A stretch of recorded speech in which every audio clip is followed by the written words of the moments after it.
sowan ana ing Laladan Dawuan Kecamatan Kabupaten Trenggalek ya. Kecamatan Kabupaten iki daerah perkotaan lho ya.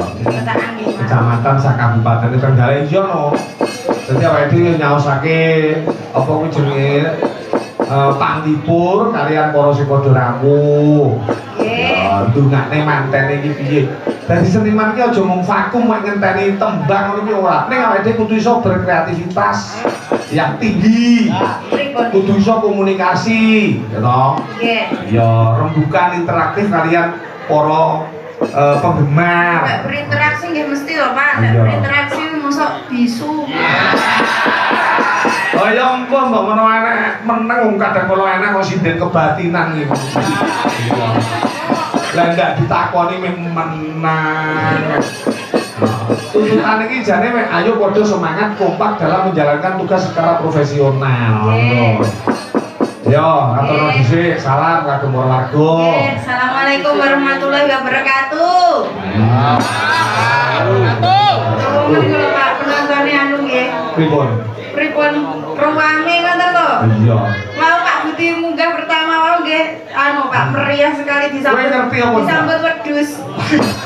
Aja sambut wedhus iki lho. Lah Pak Budi munggah langsung wedhus mbak. Kowe ora apa ndak ning daerah kono etan ya Mas? Etan kok.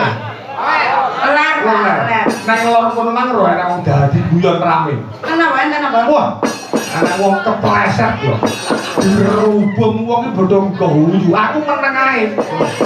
Wong bodho guyu aku meneng piye? Lah napa jenengan kok meneng kok mboten nulungi napa pripun? Wong sing kepleset aku dhewe.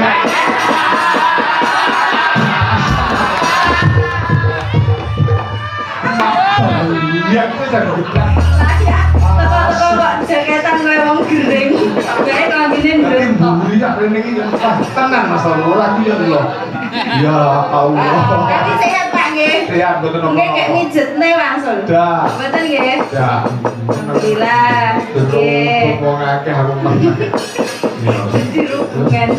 Nggih, ngaturaken napa selamat kagem Mbak Angel kalian Mas sinten Pak? Mas Panji. Mas Panji, mugi-mugi dados keluarga ingkang sakinah mawaddah warahmah.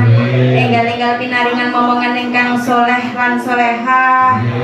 Bagya mulya donya tekaning akhirat.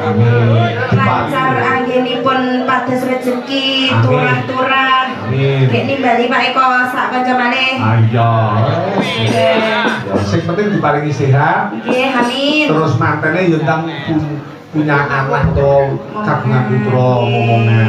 Tembangnya ngenteni Bawanono Kinanti cah. Ngenteni nggih. Saya kira ini seneng loh kalau tembang-tembang langgam. Nggih, Bapak. Nggih, Bu. Oke. Orang kok kudu sing yak-yakan ning luwes ngono lho maksud iki. Ya.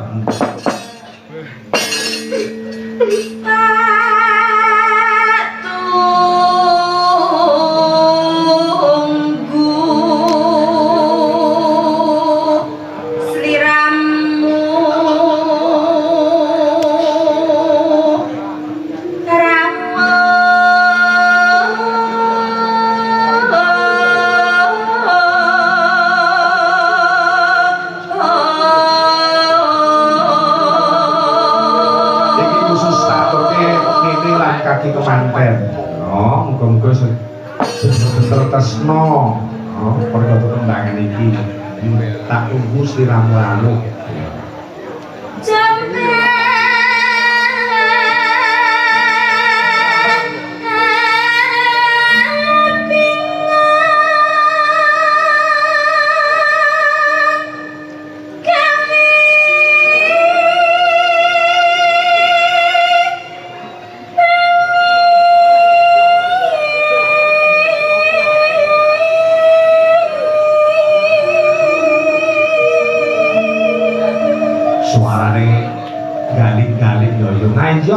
Umpamanya ini ya suara ditoto tenan kok. Dahar sak dahar mangan sak mangan ririn iki ora sembrono ngono lho. Amin apa, Pak? Lho sing karo kaya awakmu cara menu kesehariane. Esuk apa? Krotung rada awan ngono. Ayo. Nangis kang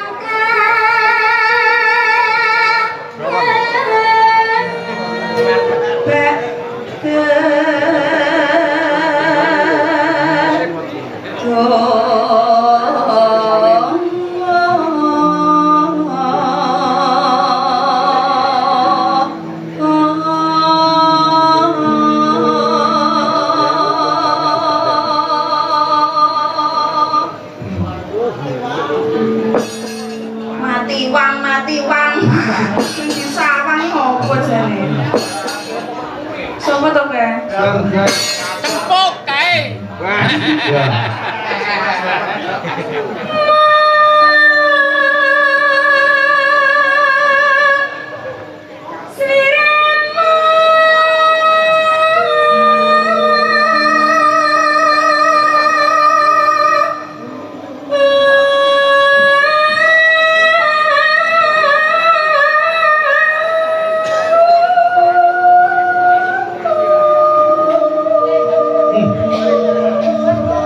Suaranya jan galik-galik namanya kayak suling gitu.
sing dukung para wira pradogane sing nom-nom kabeh.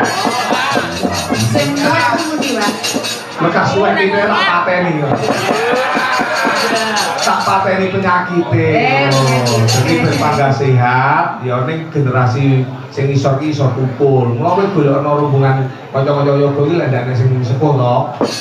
Sing ndang iki malah setas metu SMP kuwi. Ini ku sing anu. Harus dipateni iki. Harus dipateni. Boten Pak, dipateni penyakite, Pak. Jawa iki karo kanca-kanca seniman iki ya kudu apa kuwi jenenge manunggal. Oke. Jadi dalam kerja sama iki ora enek sing jarane pinter dhewe iki ora enek. Ya, saling melengkapi. Saling melengkapi. Keledang